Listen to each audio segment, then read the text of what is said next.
Oh, hang on.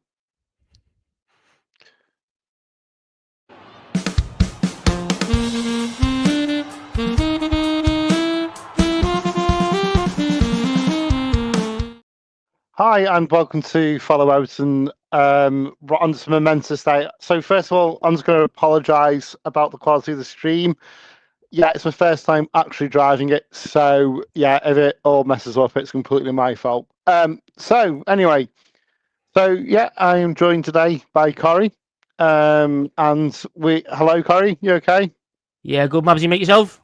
Yeah, sound. So it's the first time I've worked with you, so welcome to the channel and all that. And so there's been a bit of a small news day today, slow news day in the life of Everton, hasn't there? Yeah, don't think I've missed anything. It's been quiet on it. Yeah. Usually it's non-stop with Everton, and just today there's been no news. Anyone can think of anything? Let me know. No, as Eugene says there, yeah, up the freaking toffees, eh? It's a happy Yeah. early Christmas for us. Oh no, absolutely. So yeah, obviously I was joking about that. So absolutely monumental news story today that broke at 10 a.m. this morning. That Farad Mashiri is no more, and we have now officially the takeover has been fully completed, with Friedkin taking about 99.5% stake in the club. And yeah, so I mean, I'm going to put it out there. What are your thoughts on it? Obviously, we all going to know what's going to happen, but Yeah, look, I'm delighted. It's as Peter Duggan says there. It's about time. We've been waiting for this. We need Mashiri gone. I will say fair play to him because he's got us the stadium, but doesn't negate how terribly he's handled us. I know there's a lot of discontent at Roma, but there's cautious optimism and excited. We're still in a little bit of limbo till the end of the season. I think manager side of things, they like to hold on before they make any kind of decision. But overall, we're all excited. A little bit of a spring in my step and hopefully a bounce on the weekend, eh? no, absolutely. So yeah, I'm just it was been rumored for a few days now that Thursday was going to be a monumental moment in the club's history. But when the news broke, it was just like, wow, actually, it has finally happened. So yeah, that's a big thing. We just mentioned there, Corey, about the Henderson situation. He's prone to take it. Obviously, with Roma, they've had a few managers this season already, so he's not uncomfortable about starting the shooting the firing gun.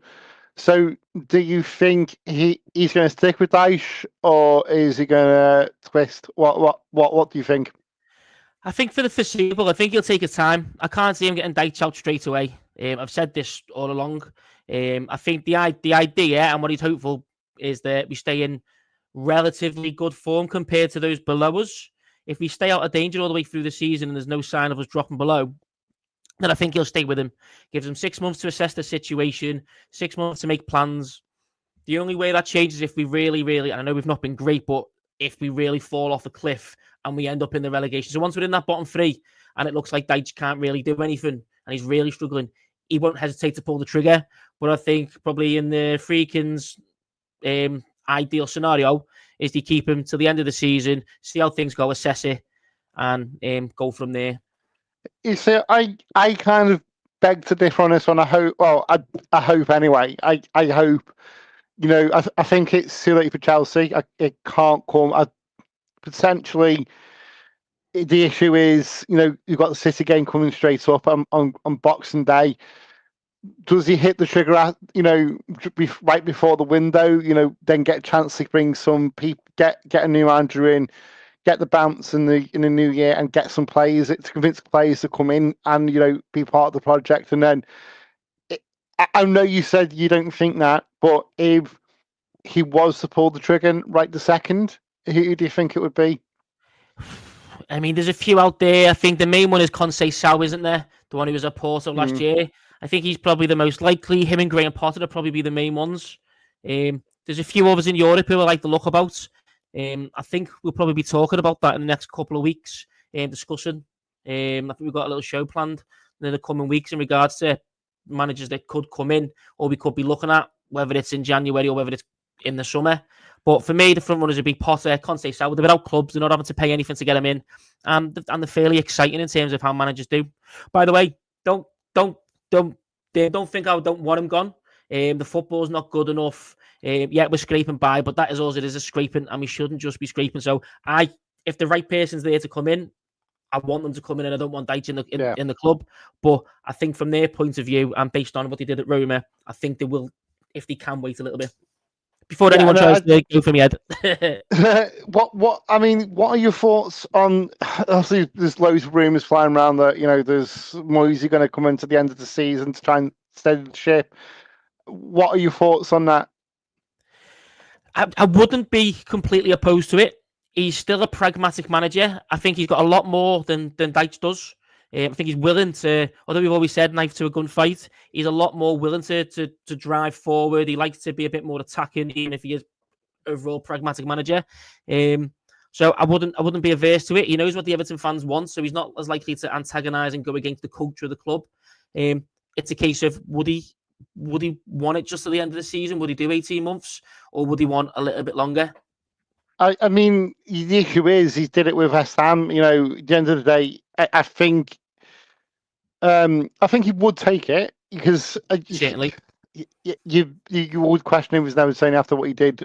But us was last season. But at the end of the day, can you forgive him because at the time it was the best job in football. I know it was shithousery the way he went about it. I'm not going to negate that because it was fucking awful. I was devastated when he left, to be honest, quite honest with you. But I think I would take him back, I think, to the end of the season, see where we are.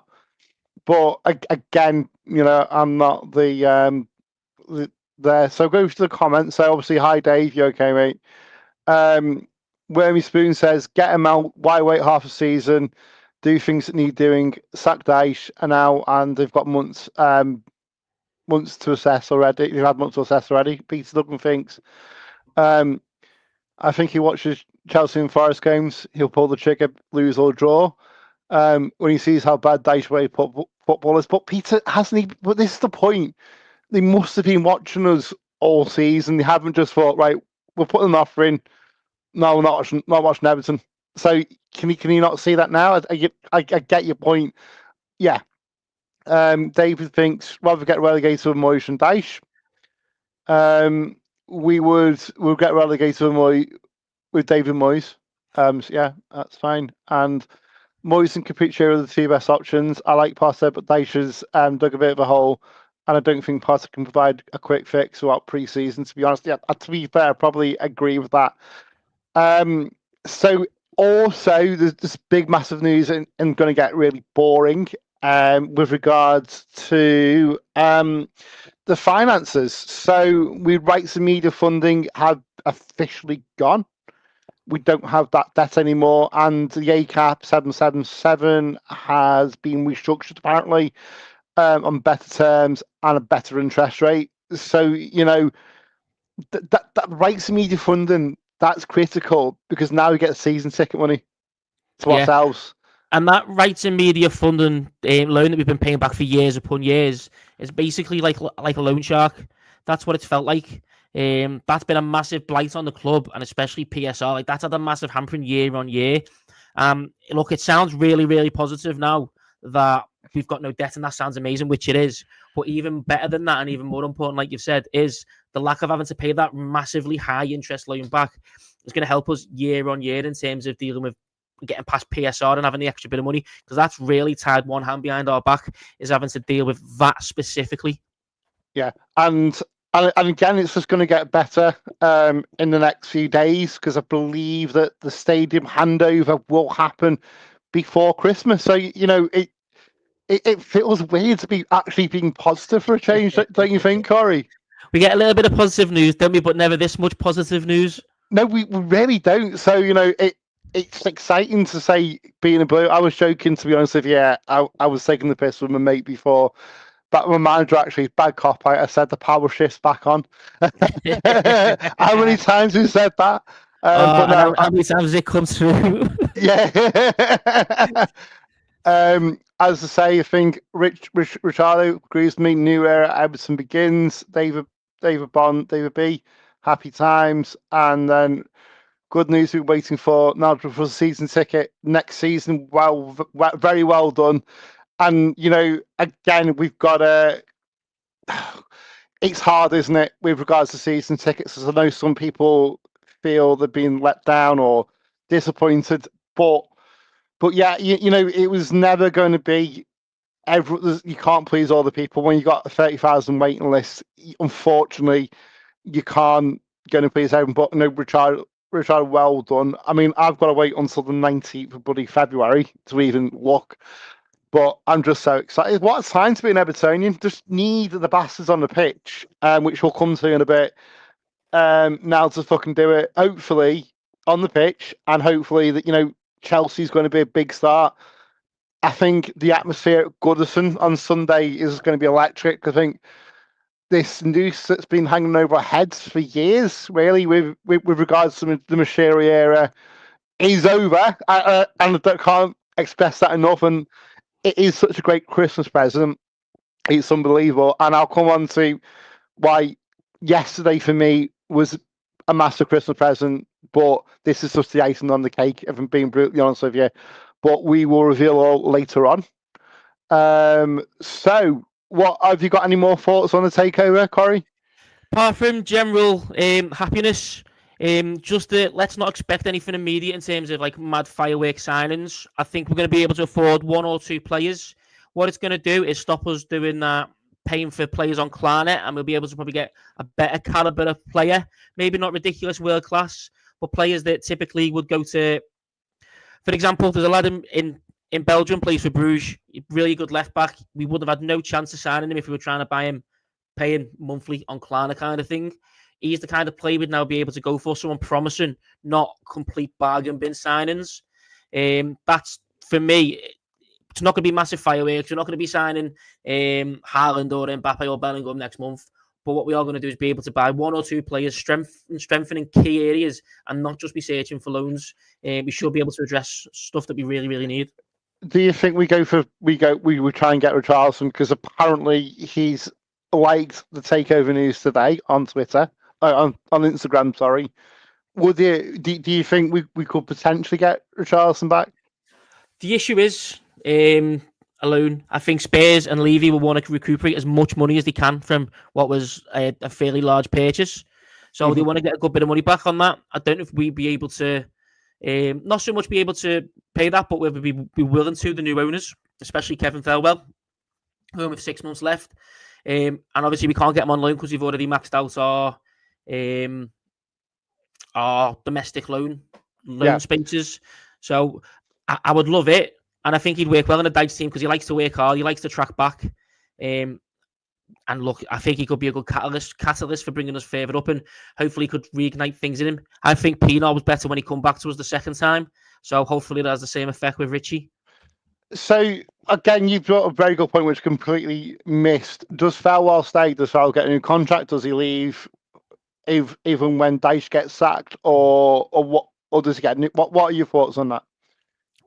Now, where is Dyche? Again, I think their plan is to keep him until the end of the season. I think there is always the possibility that, especially if the right manager comes along at the right time, and competitors like West Ham, let's say, want to go for someone, they're in the market, we might pull the trigger. I think Thelwell is pretty much, in my eyes, guaranteed to last the summer. Keep him in, keep things ticking over, because they want to assess the situation, and then give to the summer when you can potentially phase him out and do like a soft changeover, as opposed to taking someone out and putting someone in mid-season. Keep him in. They'll be working behind the scenes to have who he wants, and in the summer you can have Thelwell walk the new guy around. Essentially, hopefully he's mature enough to do that. Yeah, I've got other doubts. I think I would get shut now. I think the guy who got sacked from United was Brighton's director of football before. I think I'd pull the trigger, get shut, get him in. At the end of the day, I don't know, because Brighton kind of did their recruitment on stats based. Well, you know what, we should be doing that, and maybe you could bring that and system in. Got rid of Thelwell again. Where Spoons agrees with me. Got rid of Thelwell and start recruiting before we buy anyone. Left about, yeah. Okay. And do you think we'll hear about name rights to stadium? Well, yeah. Hopefully now, we've got a big name in for Friedkin. There are rumours that there are five, I think, five in the contention for the stadium rights. I personally think it could be on one of the lines to Toyota. It's not guaranteed because obviously he has a massive relationship with Toyota, but it cards on the table. It's got to come out soon, hasn't it? And again, it's all about getting that first name right is the most lucrative because you all refer to a stadium as what it's originally called. I mean, prime case in point, the Echo Arena. It's now the Marks and Spencer's Bank Arena, but who calls it that? It's a first. It's always a first, and so getting that name and right deal is actually crucial, and it's the most lucrative you're probably going to get. Players, to be fair, proven they're able to work hard and dig deep, but being hindered by poor structures and lack of plan from the manager.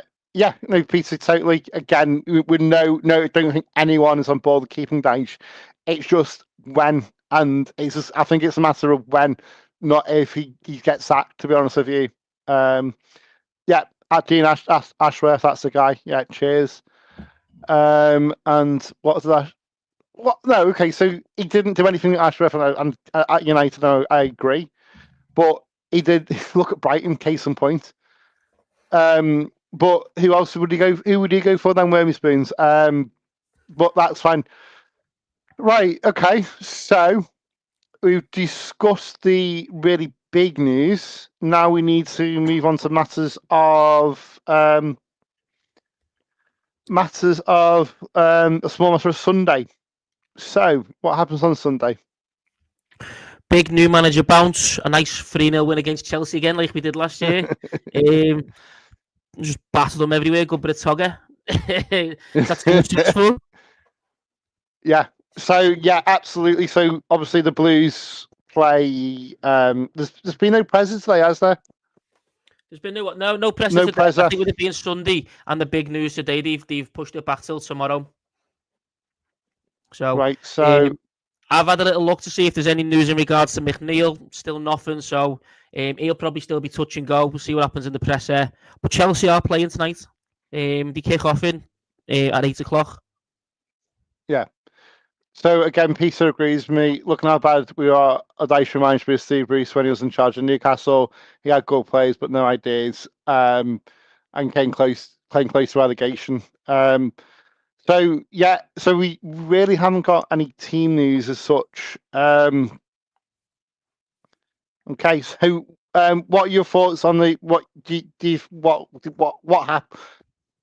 Honestly, so what happens on Sunday? What do you think the team's going to look like? Or I'll be honest, I think we're going to pretty much see the same team that played against Arsenal.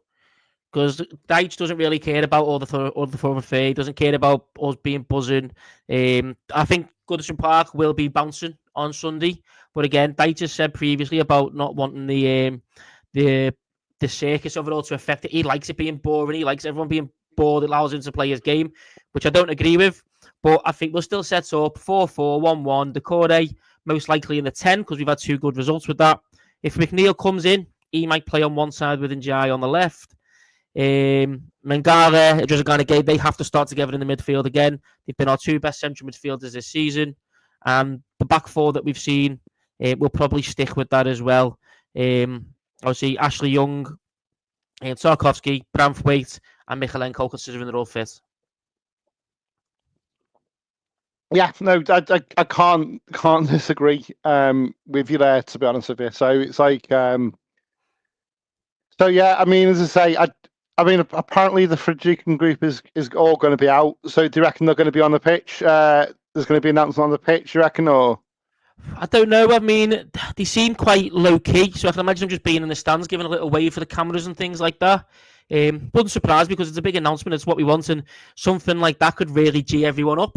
But I think they're a bit more low key. They'll sit in the stands and just give a little wave. Okay, so should we move on to I'm sorry with regards to the lack, because we haven't had any press conferences or anything like that at the present moment in time. So we'll probably do a separate Chelsea preview, probably tomorrow or something. Well, we have the pre-match on Sunday, was it, or Saturday? So we'll have the pre-match on Sunday, and obviously then the post-match reaction again. But again, the way that Chelsea are playing, to be honest with you, they're going to be up there, aren't they? Come the end of the season. They are. Who would have thought that we'd be back in the Chelsea campaign in terms of stopping the red shite? I thought them days were long gone and we were just firmly City and Arsenal. But yeah, I mean, look, they've got a really, really strong attack. Defense is getting better for Chelsea, but there's still spaces to exploit. And Sanchez, again, has been improving, but he's not been great at the back.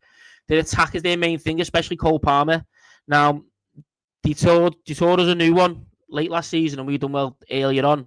So I think if we can really, really frustrate him and defend like I know JB and Tarkowski can do, we put ourselves in with a chance.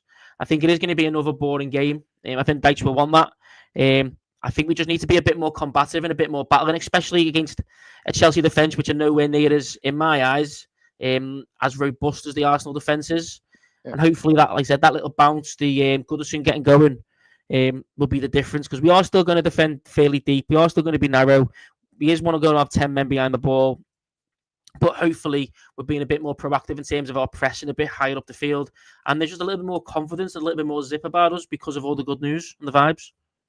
Do you think that, with regards to obviously the news today, do you think the players will react to that? Do you think they don't care? Or do you actually think that they are listening, they are aware? Or is it the case of, well, that's fine, we've got new owners, but we still have the dinosaur in charge? Or what do you think, how the players are going to react to this news? I think there will be, again, I think, and I hope even more so, that we are going to have that kind of zip and the players are going to be a little more positive. But I also do think that even if it's not just till after about 15, 20 minutes, things will die down into the standard, what we're used to seeing. Because again, Dyche just tells everyone to ignore the noise, ignore the circus, just play your really defensive type football that he wants. So he will probably try and orchestrate that, and orchestrate the players not to be too buoyed by the news and to kind of stake themselves out of it. That'll be what he wants. He'll be scared that if we get too excited, the players push up too much and we'll get caught on the break. And once we go down, we don't come back. No, I think potentially right. But you know what was interesting? Have you seen Friedkin's statement? I have, yeah. It was starting my work day, so I can't remember too much, but I have, yeah. I think what actually got to me, he said, your club, not my club. That was interesting, your club. And I think that's what we want to see, because at the end of the day, that owners come and go, players come and go, managers come and go, board level come and go, but we are the constant. It is our club. At the end of the day, we pay our money. Yeah, I agree. We are technically customers, but it's much more than that, isn't it? That's it. And in his speech as well, in his press release, he called themselves custodians as opposed to owners of the club. So I think they're saying that they're going to look after the club for us and keep everyone involved. At least that's what I'm taking from it. It could all be just hot air, but the fact he's saying custodians, your club as opposed to our club, he's saying that they're on the outside at the moment. They're business people, and they're going to do what they can to steer the ship and look after it, and hopefully, maybe not completely react, but work within the culture and the ethos of Everton, and obviously the local people of Merseyside.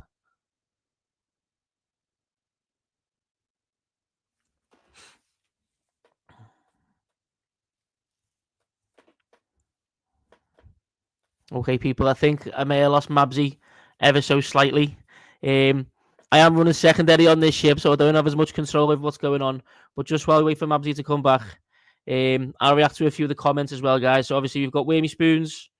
Yeah, because the thing is, with Ashworth in charge, he done very, very well at Brighton. Obviously, a brilliant job, but it's a system in place that's been put. It's systematic. So no matter who comes in and who goes, they're going to have that consistency. Now, you could say that Ashworth was a big part of starting all that off. Yes, certainly. And they may just took what he's done and ran with it. But he's still got a lot of tactical ability. There's also the belief that, like Villa have done, they've reunited Monchi and Emery, who had a brilliant relationship at Sevilla. That maybe if you put the right director of football who works really well with the manager, you might get a lot more out of that in terms of the players that get bought and the systems at work. So it's also potentially worth thinking that, do you get one? Do you get both? Is one of them going to be a sweetener for the other? But either way, I think they will all. I think both of them are very positive acquisitions that we could make. Whether they're the right ones or the ones we go for, I do think saying like Ashworth is someone we should take into consideration, and Graham Potter as well.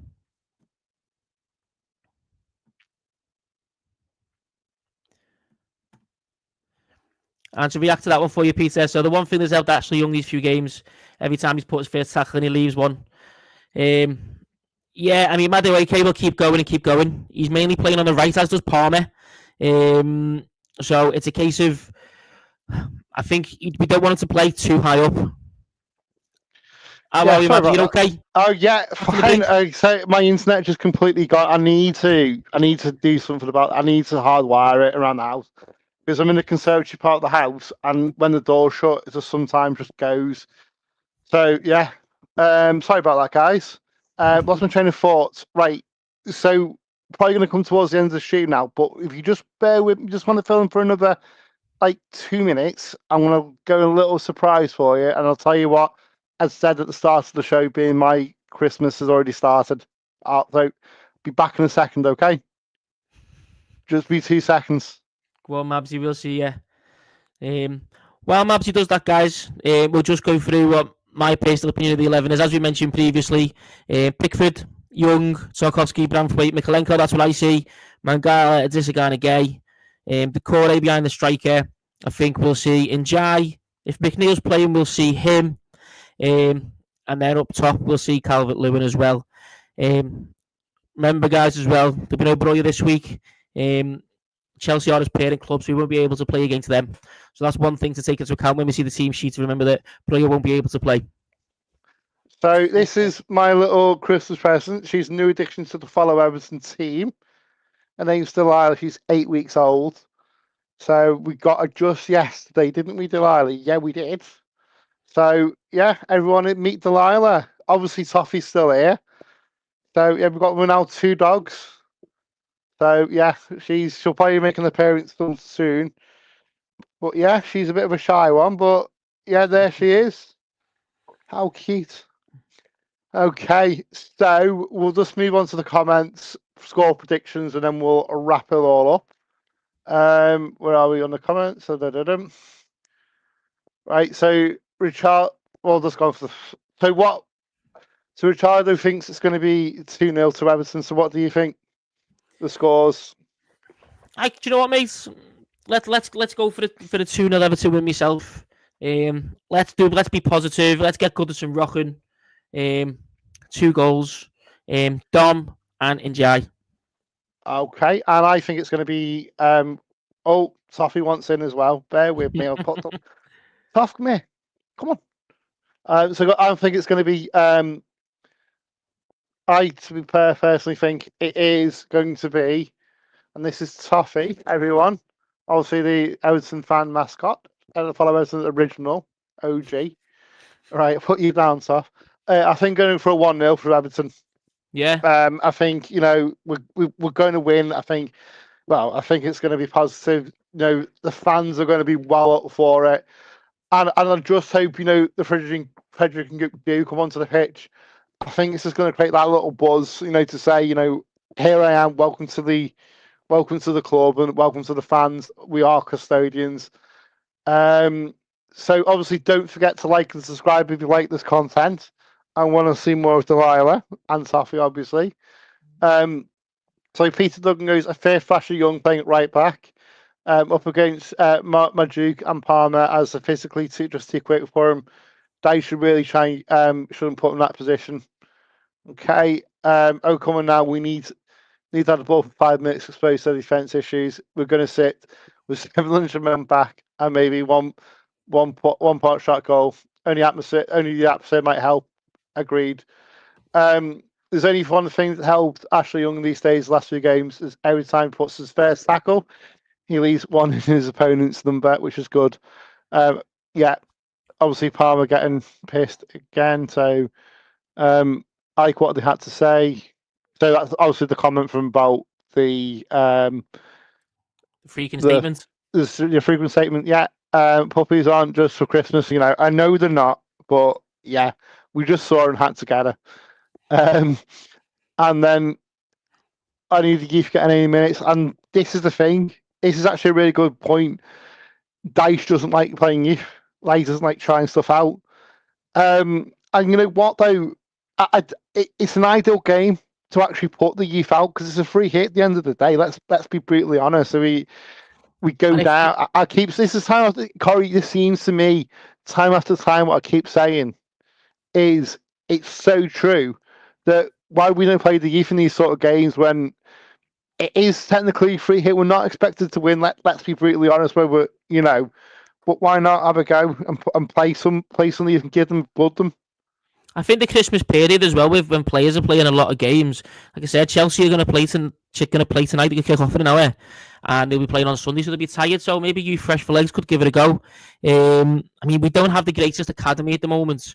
Roman Dixon's obviously a shout with his pace, but he's probably behind the pecking order of Patterson. Harrison Armstrong's our main one. I wouldn't be averse to him coming on late and having a go. And we've got a fairly decent record with our academy lads, haven't we, against Chelsea in recent years? Dobbin, Ellis Sims. I think Branthwaite got one as well about the year before that. So year on year, we've had an academy graduate score against Chelsea. Fingers crossed, look, someone like Harrison Armstrong can come on and do some business for us. This is a bit of an unusual one. I hope Chelsea win. Imagine the red shirt shit in the league. First game of the season is Liverpool throwing the trophy about the new ground. You know what I mean? I hate them with a passion. Fucking hate them. But at the end of the day, I care more about Everton than I do the shite. So I probably disagree on that one. I shall not be making any predictions yet. Now it is too close to call, and I think we're more hopeful than we're more hopeful than anything else. So do we have? Let's say these predictions are based more on we're on a good bounce, we're all feeling a bit good, let's get the place rocking, let's get a win, as opposed to a proper analyst look at things. There's a little bit of emotion in there at the moment. But what's football without a little bit of a love story? I know there's one big love story. You know what I mean? Let's be honest. It's a heartbreak. Let's be brutally honest with you at the present moment. But hopefully, Friedkin can turn that down. Things are looking up. The stadium is on its way. We're talking about actually getting tickets to the new ground. Actually, I can't wait. Congratulations to all those new season ticket holders who are getting a ticket this season. And, hopefully many seasons more will get more in, and potentially you can look at expanding Bramley-Moore, or the Everton Stadium is now called. They don't really like using Bramley-Moore anymore, do they? No, it's a bit of a negative connotation, isn't it? So the Everton Stadium, but again, it's same as like you mentioned there. The name that everyone knows will be the name that we probably most Evertonians will go by. It'll be Bramley-Moore. Yeah, and that's all. So I think that's all we've got time for today. So obviously, if you have liked the content, please like and subscribe our page. We absolutely appreciate every single one of you for listening today and listening to me ramble and also showing off my puppy. But yeah, so I've been Andy. That's been Corey. Anything else to add, Corey? No, just everyone who's going, anyone who can do, let's just get that atmosphere going. Let's make the most of this bounce, and let's do Chelsea. Okay, up the fucking toffees. Good night, everyone, and happy Christmas. Merry